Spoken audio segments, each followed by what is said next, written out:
25 মে 2025 দক্ষিণ ফ্রান্সের কান শহরের আলো ঝলমলে মঞ্চে দাঁড়িয়ে এক 65 বছর বয়সী ইরানি, হাতে বিশ্বের অন্যতম শ্রেষ্ঠ চলচ্চিত্র পুরস্কার পাম ডিওর। কিন্তু এই বিরচিত উদযাপনের ঠিক আড়ালে ছিল এক নিঃশব্দ হাহাকার।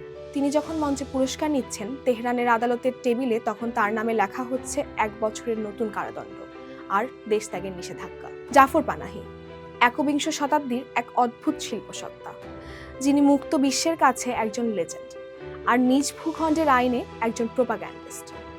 গত মঙ্গলবার যখন বিমান চলাচলে কড়াকড়ি তুঙ্গে, ঠিক তখনই তুরস্কের ল্যান্ড বর্ডার দিয়ে চুপি চুপি ইরানের প্রবেশ করেন তিনি। বিশ্ববাসী তখন রুদ্ধশ্বাসে তাকিয়ে, কেন একজন মানুষ নিশ্চিত জেলের খবর জানার পরও বারবার সেই বন্দিশালার দরজায় ফিরে আসেন? এই প্রশ্নের উত্তর খুঁজতে গেলে আমাদের কেবল পানাহির রাজনীতি নয়, বরং তার গ্রে জোন চলচ্চিত্রের নির্মাণ শৈলীকে বুঝতে হবে।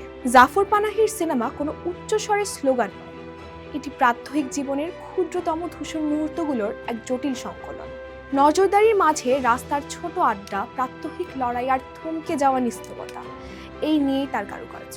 তাকে 2010 সালে 20 বছরের জন্য সিনেমা তৈরিতে নিষিদ্ধ করা হয়েছিল, কিন্তু জাফর পানাহি সেই শাসনযন্ত্রকে এক অদ্ভুত উপায়ে চ্যালেঞ্জ জানিয়েছেন।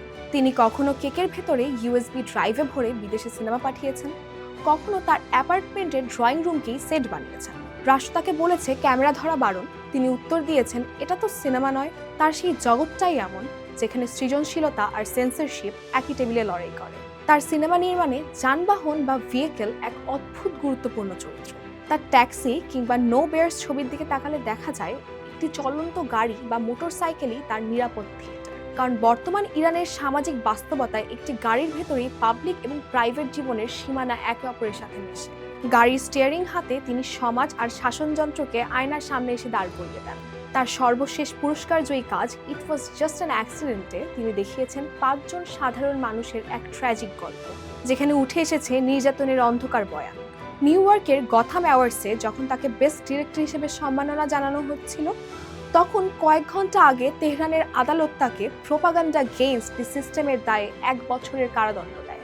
তিনি মঞ্চে দাঁড়িয়ে বলেননি কোনো বিদ্বেষের কথা, তিনি কেবল কৃতজ্ঞতা জানিয়েছেন সেই সব নির্মাতাদের প্রতি যারা নীরবতায় ক্যামেরা চালিয়ে যান, যারা সব হারিয়েও সত্য আর মানবিকতার উপর বিশ্বাস হারান।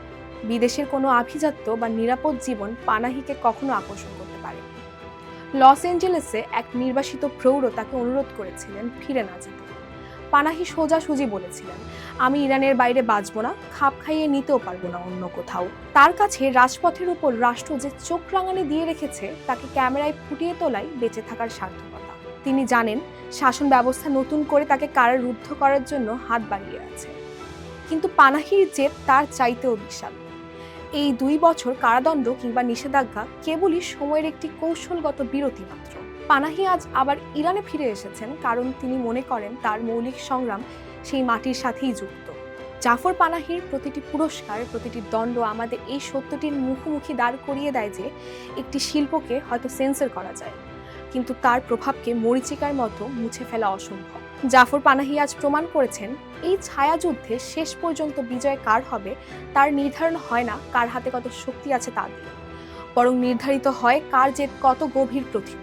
জয়ী তো সেই মানুষটি যিনি জেলের অন্ধকারে বসেও একটি আস্ত জগৎ নির্মাণ করতে পারেন এবং বিশ্ববাসীকে চোখে চোখ রেখে বলতে পারেন আমরা মাথা নত করিনি। পানাহির ক্যামেরা এখন হয়তো নীরব, কিন্তু তার এই নিঃশব্দ ফেরা এক দীর্ঘ প্রতিবাদের চিৎকার হয়ে প্রতিধ্বনিত হচ্ছে। জাফর পানাহির কাছে সিনেমা কেবল প্রদর্শনী নয়, সিনেমা হচ্ছে একটি চূড়ান্ত মানবিক অস্তিত্বের